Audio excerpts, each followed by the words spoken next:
choke you down just like a pill.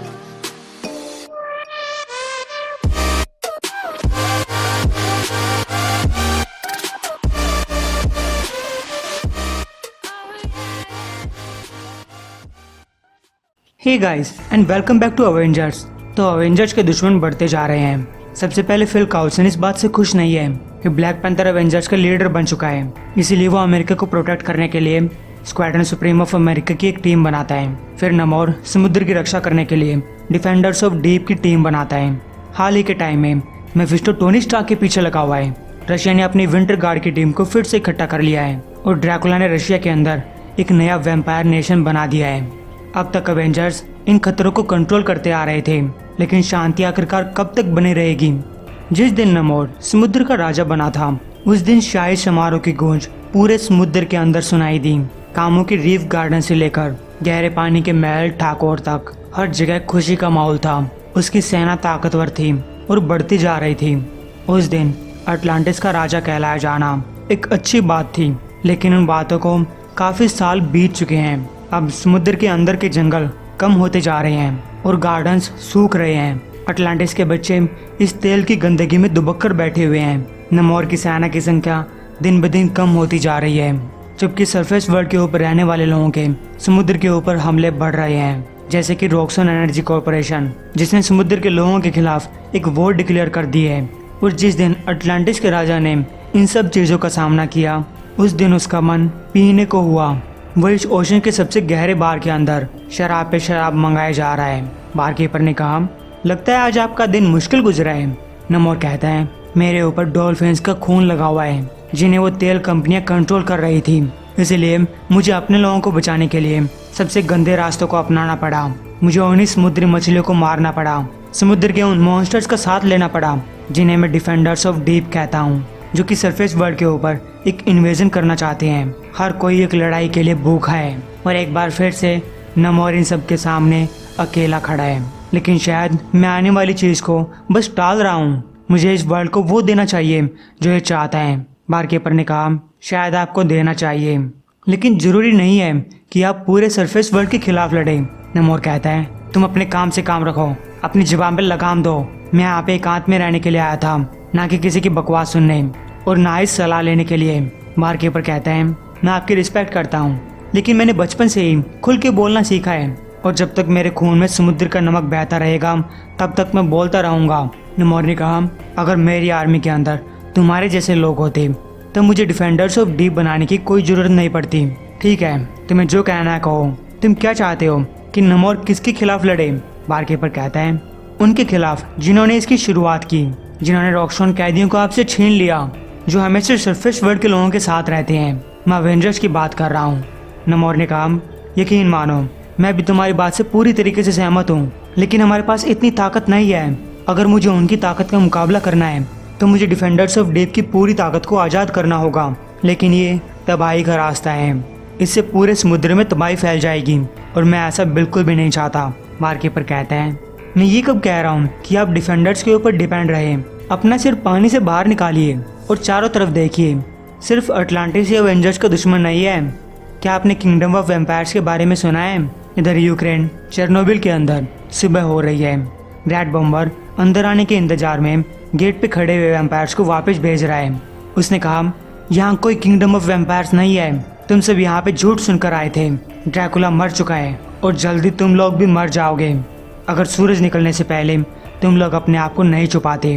लेकिन फिर भी कुछ वैम्पायर्स हैं जो घुटने टिकाए हुए वहाँ पे बैठे हुए हैं।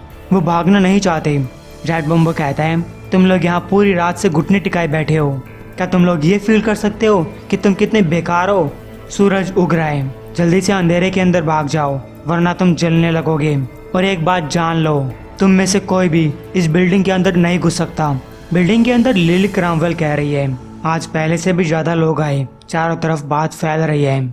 जंगलों की तरफ कितने भागे? ड्रैकुला कहता है, इतने कि रेड बॉम्बर के चूहे बिजी रहेंगे। क्रॉमवेल ने पूछा, और बाकी सब आखिर कितने लंबे टाइम तक तुम इन्हें घुटनों पे बैठाए रहोगे?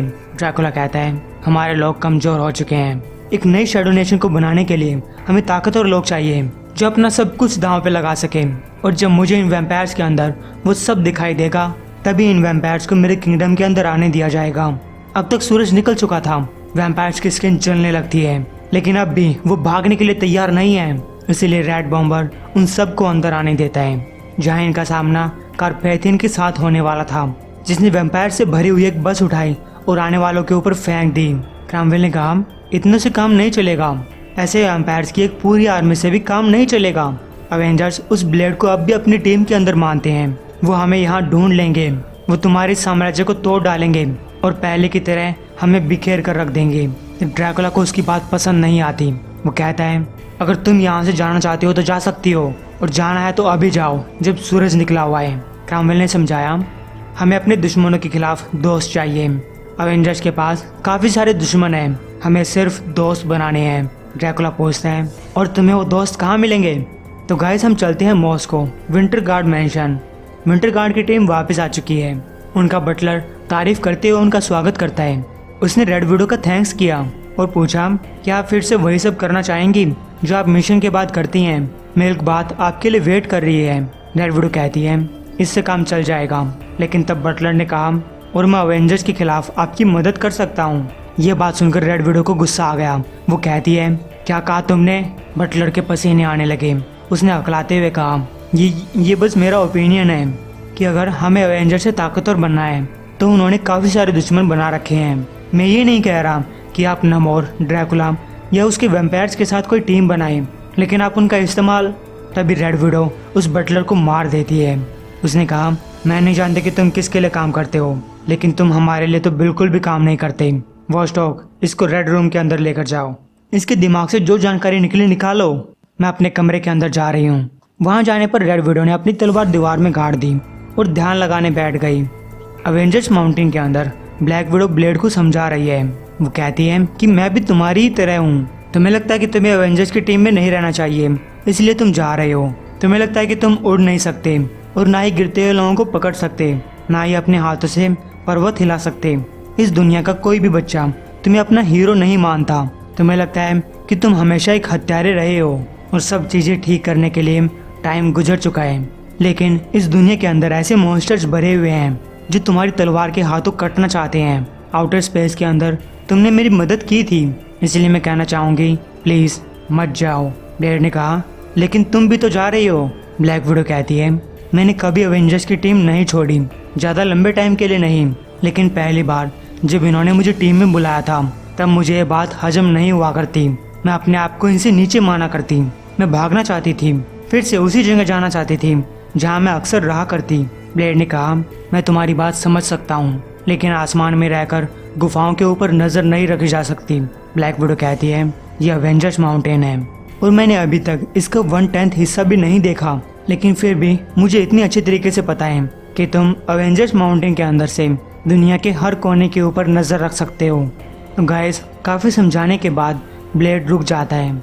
उसने बॉय थिंग से पूछा और बॉय थिंग भी यहीं रुकना चाहता है, लेकिन ब्लेड ने कहा, ठीक है, मैं तुम्हारी बात मान लेता हूँ, लेकिन मैं किसी बच्चे की पोटी साफ नहीं करूँगा। इधर आयरन मैन भी उस बच्चे के पास पहुँच चुका है। उसने पूछा, हे भगवान, आखिर मैं कितने लंबे टाइम के लिए गया हुआ था कि ये बच्ची मेरी है, ये मेरी है ना? उस औरत ने इसके फादर के बारे में नहीं बताया होगा। क्या इसका मतलब है कि मैं भी एक स्टार ब्रांड हूँ? थोर कहते हैं, नहीं स्टार्क, ये तुम्हारी बेटी नहीं है, लेकिन ये हम सब की बेटी है। हम इसकी मोम को नहीं बचा पाए। मैं एक गॉड का काम पूरा नहीं कर पाया, ऑल फादर का नहीं कर पाया, क्योंकि मैं खुद एक ब्रूड इन्फेक्शन के साथ लड़ रहा था। हालांकि अब भी मुझे सिर खाने का मन कर रहा है, लेकिन अवेंजर्स इस स्टार ब्रांड को बचाएंगे। मैं अपनी पूरी ताकत से इसे बचाने की कोशिश करूंगा। थोर तुम्हारा गॉड फादर बनेगा लिटिल वन। आयरन मैन पूछता है, तो अब हम कॉस्मिक बेबी सिटर्स बन चुके हैं। ठीक है, ये सब इतना अजीब भी नहीं है जो मैंने इस हफ्ते देखा। थोर ने पूछा, तुम कह रहे थे कि तुम टाइम में गुम हो गए थे, आखिर पास्ट में तुम्हारा किसके साथ सामना हुआ था? लेकिन आयरन मैन नहीं बताना चाहता कि वो थोर के फादर के हाथों पिट कर आया है। उसने कहा, मैं इन सब के बारे में बाद में बात करूंगा, अभी के लिए मैं काम पे वापस जाना चाहता हूँ, और अगर कोई ऐसा मौका मिले जहाँ मैं अपने गुस्से को निकाल सकूँ तो जरूर बताना। उधर एक रैली के अंदर फिल काउसन किसी के साथ फोन पे बातें कर रहा है। हाँ सर, मैं समझ गया। हाँ, मैं समझ सकता हूँ कि अवेंजर्स के दुश्मनों को एक करना कितनी अच्छी बात है, लेकिन मैं ये समझ नहीं पा रहा कि आप नमोर और ड्रैकुला को एक साथ काम करने पे कैसे मजबूर करेंगे। और विंटर गार्ड की बात तो कुछ अलग ही है। और मुझे नहीं लगता कि मेरी squadron, yes sir of course, ये आपकी स्क्वाड्रन है। हाँ, मुझे याद है कि मरना कैसा होता है और मैं आपको विश्वास दिलाता हूँ कि मेरे दोबारा से मरने की कोई इच्छा नहीं है। तभी फिल काउसन को स्टेज पे बुलाया जाता है।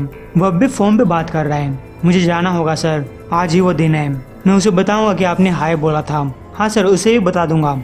और जाने से पहले मैं आपको विश्वास दिलाना चाहूंगा कि आप स्क्वाड्रन सुप्रीम ऑफ अमेरिका के ऊपर भरोसा कर सकते हैं। और गाइस, ये एक ऐसी रैली थी जहां स्क्वाड्रन सुप्रीम ऑफ अमेरिका का थैंक्स कहा जा रहा है। और हो सकता है कि ये सब वॉर ऑफ रैम्स के बाद की बात हो। और वो सब बातें जो फिल काउसन कर रहा था वो लॉस वेगस के अंदर कैद मेफिस्टो के साथ कर रहा था। उस टाइम पे मेफिस्टो ने कहा, तुम्हें काफी अच्छा काम कर रहे हो फिल काउसन, अच्छा ही हुआ कि मैंने तुम्हें हेल से बाहर निकाल लिया। अब मुझे निराश मत करना, अभी तो खेल की वो शुरुआत हुई है, ये संसार चलने वाला है। और फिर फोन काट दिया जाता है। मेफिस्टो ने कहा, है नमोर, ड्रैकुला और विंटर गार्ड, मेरे प्यारे विल्सन को यकीन नहीं हो रहा कि वो लोग एक साथ काम करेंगे। लगता है उसे ये नहीं पता कि वो सब एक ही साथ काम कर रहे हैं, बस उन्हें ये बात नहीं पता। क्योंकि मेफिस्टो किसी भी चीज़ के ऊपर इन्फ्लुएंस कर सकता है, फिर चाहे मैं इस चार दीवारी के अंदर कैद ही क्यों ना हो और जहाँ से मैं भागने की कोशिश भी नहीं कर रहा। लेकिन मैं क्यों ही भागूंगा। इधर नमोर सोच रहे हैं कि वो बारटेंडर सही कह रहा था।